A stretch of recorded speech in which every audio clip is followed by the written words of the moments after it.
बिस्मिल्लाहिर्रहमानिर्रहीम। अस्सलाम वालेकुम। कैसे हैं आप सब लोग? खैरियत से हैं? उम्मीद करता हूँ खैरियत से होंगे और मेरी वीडियो से कुछ ना कुछ सीख रहे होंगे और मोटिवेशन हासिल कर रहे होंगे एक्सपोर्ट करने की।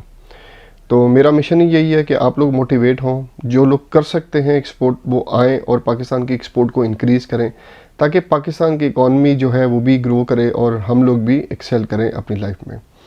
तो मेरे पास एक क्वेश्चन आया था, मैंने कहा उस पर एक वीडियो बनाऊँ, आप लोगों के साथ भी शेयर करूँ, ताकि आप लोगों के भी इस तरह के बहुत सारे क्वेश्चन आ रहे हैं, तो उसको मिक्स करके मैंने एक क्वेश्चन बनाया। वो क्वेश्चन ये था कि सर, अगर हमारे पास कोई ऐसा ऑर्डर आया था, 100 शर्ट्स का ऑर्डर आया था या 100 ग्लव्स का ऑर्डर आया था या 100 आइटम्स का कोई ऑर्डर आया था, जो 70 केजी है या 100 केजी है या 110 केजी का है, वो यूएसए भेजना है, यूके भेजना है या कनाडा भेजना है, तो हम उसको कैसे कर सकते हैं? आया क्या उसके लिए हमें कोई कंपनी रजिस्टर करानी पड़ेगी या हमें उसको कोई कोरियर वगैरह यूज़ करनी पड़ेगी? हम कैसे उसको एक्सपोर्ट कर सकते हैं? तो वही क्वेश्चन आया था कि यार इसको डिटेल से समझा दें। तो उम्मीद है आपको क्वेश्चन समझ आ गई होगी कि हमने करना क्या है, इसके मैं बताना क्या चाह रहा हूँ इस वीडियो में।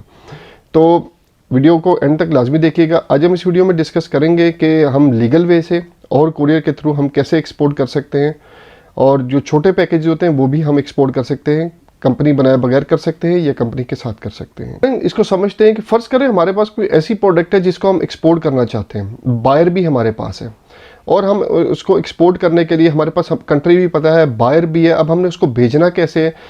छोटा ऑर्डर है, 100 शर्ट्स का ऑर्डर है और हमें समझ नहीं आ रही हम इसको कैसे भेजना चाहते हैं। कन्फ्यूजन भेजने की नहीं है, कन्फ्यूजन ये है कि आया कि ये मैं भेजूंगा तो मुझे क्या इसके लिए एक्सपोर्ट कंपनी भी बनानी पड़ेगी? सबसे मेन क्वेश्चन मेरे पास ये आता है कि यार, हम एक्सपोर्ट कंपनी नहीं है, क्या हम एक्सपोर्ट नहीं कर सकते? आप लोग बिल्कुल एक्सपोर्ट कर सकते हैं। अगर आपके पास एक्सपोर्ट का लाइसेंस नहीं है और आपके पास कंपनी भी नहीं है तो परेशान होने की ज़रूरत नहीं है।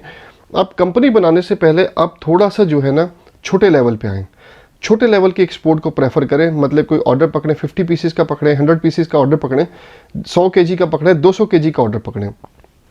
तो जब आप वो ऑर्डर पकड़ के एक्सपोर्ट करना स्टार्ट करेंगे, फिर आप एकदम से कंपनी रजिस्टर करें। ये ना हो कि आप कंपनी रजिस्टर करा लें, आप ऑर्डर ना पकड़ सकें, तो आपके जो है वो पैसे ज़ाया हो जाएंगे। ऑर्डर भेजने के पाकिस्तान से 2-3 वेज हैं, उसको हम डिस्कस करते हैं। देखिए, एक है legal ways by air shipments, एक है legal ways by sea shipments और एक है कोरियर सर्विस। अब ये लीगल का सेंटेंस इसलिए लगाया कि अगर हम बाय एयर भेजते हैं, लीगल भेजना चाहते हैं, ठीक है, कोई भी हम प्रोडक्ट होगी हमारे पास, वो हम एक्सपोर्ट करेंगे, उसके लिए हमें एडवांस पेमेंट चाहिए, पीएसडब्ल्यू में पेमेंट आएगी, वो बैंक उसका ई फॉर्म इशू करेगा, हम उसको लीगली एक्सपोर्ट कर देंगे।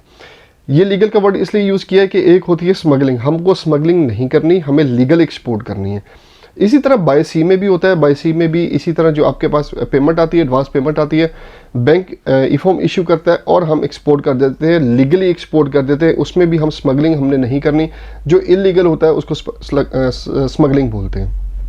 इसी तरह बात करें, अब ये तो हो गया बड़ी शिपमेंट्स का, बाय एयर की शिपमेंट होगी, 1 टन हो गया, 2 टन की शिपमेंट होगी। इस तरह बाय सी की हो गया, अगर 20 फुट कंटेनर जा रहा है, 23 टू 27 टन हो गया। अगर जो जा रहा है आपका दूसरा कंटेनर जा रहा है, 40 फुट का कंटेनर जा रहा है, तो उसके अंदर 27 टू 31 टन तक माल आता है, ठीक है। तो ये हो गया लीगल। अब कोरियर में क्या करते हैं? कोरियर सर्विसेज, पहले तो बता दूं कोरियर क्या करती है। अब कोरियर सर्विसेज भी डीएचएल हो गया, फेडेक्स हो गया, स्काईनेट हो गया, इस तरह की और भी बहुत सारी कंपनीज है जो आपके कार्गो को बाहर तक लेके जाती हैं।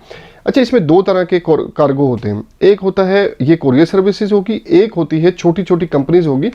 छोटी छोटी कंपनीज होती हैं जो एलसीएल पे काम करती हैं, लेस कंटेनर लोड पे, ठीक है। मतलब उसमें ये होता है कि आप वो जितना भी माल होता है, फ़र्ज़ करें वो 20 टन का कंटेनर लेके जा रहे हैं, जिससे ऑलरेडी अगर आप सऊदीया में गए हो, कभी सऊदीया में एक्सपीरियंस किया होगा, वहाँ से कोई चीज़ मंगवानी हो तो वहाँ पे आप पकड़ा देते हो और वो डिलीवर कर देते हैं आपको पाकिस्तान में, ठीक है। डोर टू डोर सर्विस देते हैं वो भी। इसी तरह यहाँ से भी है, आप जो हैं आप किसी जो कार्गो वाला है उसके पास जाते हैं, जो ये करता है, बहुत सी कंपनीज हैं, ठीक है। उनके पास जाते हैं, उन्हें कहते हैं कि मेरा ये 100 केजी या 200 केजी का पैक है, इसको आप जो उस एरिया में डिलीवर कर दें। वो बिल्कुल आपसे लेते हैं, उसका वेट करते हैं वो, और वो डिलीवर कर देते हैं। अच्छा, बात ये है, अब वो अपने लाइसेंस पर डिलीवर करते हैं, ठीक है। पेमेंट्स वगैरह सारे उनके अकाउंट में ही होती है, उनका अपना एक सिस्टम होता है, क्योंकि एलसीएल कंटेनर को डील कर रहे होते हैं। ये कंपनी इतनी बड़ी नहीं होती, लेकिन ऑब्वियसली डीएचएल बहुत बड़ी कंपनी है, फेडेक्स बहुत बड़ी कंपनी है, इतनी बड़ी तो नहीं होती, लेकिन ये खुद लोकली पाकिस्तान में काम कर रही होती है, लेकिन इनका नेटवर्क होता है दूसरी कंट्रीज़ में भी। तो ये आपको ईजिली जो है आपको कार्गो पहुँचाते हैं। अच्छा, अब ये अपना लाइसेंस यूज़ करते हैं, इसके लिए भी आपको कंपनी बनाने की ज़रूरत नहीं है कि आप कंपनी बनाएं और उसके बाद इसे एक्सपोर्ट करें। आपने जाना है, इनसे बात करनी है कि मेरा इतना लोड है, इतना वेट है मेरा।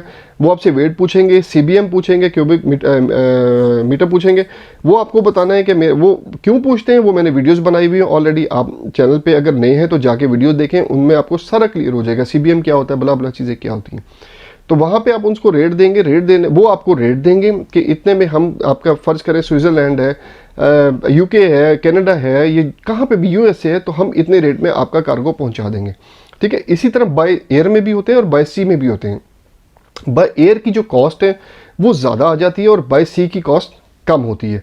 तो अब आपने डिसाइड करना है कि आपका कोरियर, ये बायर की डिमांड पे होता है कि मुझे जितनी जल्दी उसको चाहिए तो आप वही सर्विस यूज़ करके उसको बता दो कि भाई इतना खर्चा आएगा कोरियर पे या आपकी शिपमेंट पहुंचने पे, तो इतना फ्रेड लगेगा। अगर आपको वारा खाता है तो हम भिजवा देते हैं। ऑब्वियसली वारा खाता होगा वो कह देगा जी गो हेड, अगर नहीं खाता होगा वो कहेगा ठीक है मैं 40 डेज जो है वेट कर लेता हूँ, मेरा बाय सी कोरियर आ जाएगा। अच्छा, बात यह है कि आप लोगों के ज़हन में एक क्वेश्चन आया होगा कि यार वो अपना जो है इसके पीछे अपना लाइसेंस क्यों लगवा देंगे, हमसे लाइसेंस की डिमांड क्यों नहीं करेंगे।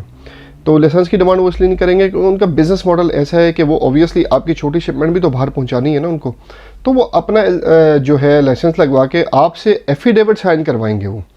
क्योंकि 2 नंबरी आपको पता है पाकिस्तान में बहुत ज़्यादा है, दुनिया में बहुत ज़्यादा है, हम पाकिस्तान को रोते हैं, दुनिया में बहुत ज़्यादा 2 नंबरी है। तो 2 नंबरी के लिए वो एक एफिडेविट साइन कराएंगे, स्टाम्प पेपर होगा 100 रुपीज़ का, वो उस पर आपसे लिखवाएंगे कि जो आपने कार्गो दिया है, जो आपने उसको जो दिया है बॉक्स दिया है, वो लीगल है और उसके अंदर क्या क्या चीज़ें हैं वो आपको लिख के वो आपको कंसाइनमेंट नंबर बता देंगे। कंसाइनमेंट नंबर आपने उस पर डाल के उनको हैंड ओवर करना है। वो एफिडेविट उनके पास ही रहता है। वो क्यों लिखवाते हैं, एक तो 2 नंबरी, दूसरी जब ANF हिट होता है पोर्ट पे, एंटी नार्कोटिक फोर्स जब हिट करती है कि आपका कंटेनर सारा खुलेगा, जब वो खुलता है कंटेनर उसके अंदर से अगर खुदा न खास्ता आप लोगों के बॉक्स में से कुछ ऐसी चीज़ निकल आए तो वो बच जाता है, आप लोग फंस जाते हो। तो इसको आप लोगों ने ज़हन में रखना है कि ऐसा कोई काम नहीं करना जिससे आप लोग फंसे। DHL की कोई इशू नहीं है, वो चेक करते हैं, कार्गो चेक करने के बाद रिलीज कर देते हैं। अच्छा, बहुत सी ऐसी चीज़ें हैं जो DHL नहीं लेके जाता और FedEx नहीं लेके जाता। जिस तरह फ्रूट एंड वेजिटेबल्स के कोई सैंपल नहीं लेके जाता, हिमालयन साल्ट के कोई सैंपल नहीं लेके जा सकता, तो वो फिर कार्गो सर्विसेज जो मैंने बताई हैं आपको, वो आपके सैंपल जो हैं दूसरे एरिया तक पहुंचाती हैं। चले, उम्मीद करता हूं जो आपका क्वेश्चन था वो क्लियर हो गया होगा कि हमें एक्सपोर्ट कंपनी चाहिए कि छोटी एक्सपोर्ट करने के लिए भी एक्सपोर्ट कंपनी चाहिए कि नहीं चाहिए। मैं उम्मीद करता हूं आपको आज की वीडियो से भी कुछ सीखने को मिला होगा। मेरी वीडियो को लाइक, सब्सक्राइब और शेयर करें ताकि आने वाले इंपोर्टर एक्सपोर्टर इससे कुछ ना कुछ सीख सकें। मेरा मिशन पाकिस्तान की एक्सपोर्ट को इंक्रीज़ करना है, इसमें मेरा साथ दीजिएगा। अगली वीडियो तक के लिए अल्लाह हाफिज़।